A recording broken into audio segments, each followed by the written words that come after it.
Mars, tayo ay pupunta ng vegan ngayong araw na ito. At syempre, kasama yung ating huggy. And ilalagay na po natin yung ating bagay sa compartment ng bus. So, almost 6 or 8 hours ang biyahe natin dito. So, pumunta doon. Syempre, may transition tayo, guys. So, mag-fit check ng kaunti kahit nabuburyo na yung ating kasama dyan. Yeah. So, tayo may papa-juice muna bago tayo gumala. Maglilibot-libot tayo sa vegan. Yan ang magandang view. And konting transition lang dyan. So, mabilisan lang po. For the next stop natin, tayo ay gagawa ng pot. Yes. Isang mabilisang transition din. Kasi mahaba-haba yung video na to, guys. Kaya, pinapalapos talaga namin dyan yung video na yan. So, magiging expert po tayo for today's video sa paggawa ng pot. So, super perfect. And then, ang next stop po natin after nun is pupunta tayo ng zoo. Shoutout pala kay Sir Chavit Singson dyan. So, hindi po ito sponsored pero sobrang saya po ng experience na ito.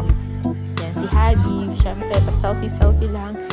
And yeah, sasakay tayo ng kailang bus or e-trike. Tayo ay maglilibot-libot. So, meron po silang mga deer dyan, zebra, at kung ano-ano pa. Actually, marami pong mga animals nandyan.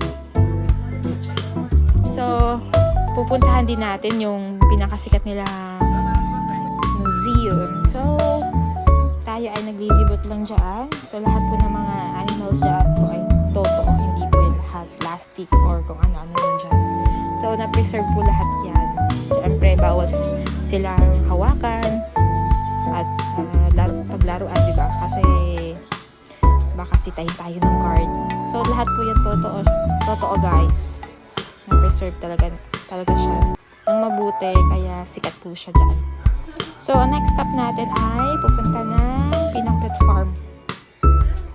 At sobrang sarap ng kanyang pagkain dyan. Kasi nga, syempre, pinakbet ang ating ulam, guys.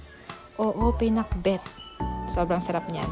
So, ang next stop natin ay pupunta tayo kung saan ginagawa ang mga bags, mga sapin sa mesa, at saka kung ano-ano pa. So, yan po, pinapakita ni ate kung ilang mga strands yung mga nandyan. At syempre, sobrang hirap din pala gumawa ng mga bags na iyan. At quick check muna natin sa ating lobby. And after nun, syempre, gumala na naman kami for the next day. Naglibot-libot lang din. Yan, pupunta tayo sa isang jail dito. Kung saan ikukulong ko siya ayos. Hindi pala. Tayo ay maglibot-libot lang naman. So, pasensya na kayo, guys, Hindi tayo fluent sa Tagalog.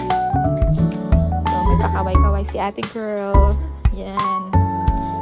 Baka yung isa dyan, ikukulong natin. Joke lang.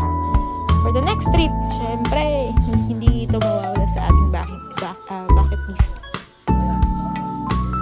Magra-rides tayo, guys. Makikita nyo mamaya kung paano kami matakot dyan. Kasi nga, akala mo lang masaya. Oo, masaya siya, pero nakakatakot talaga.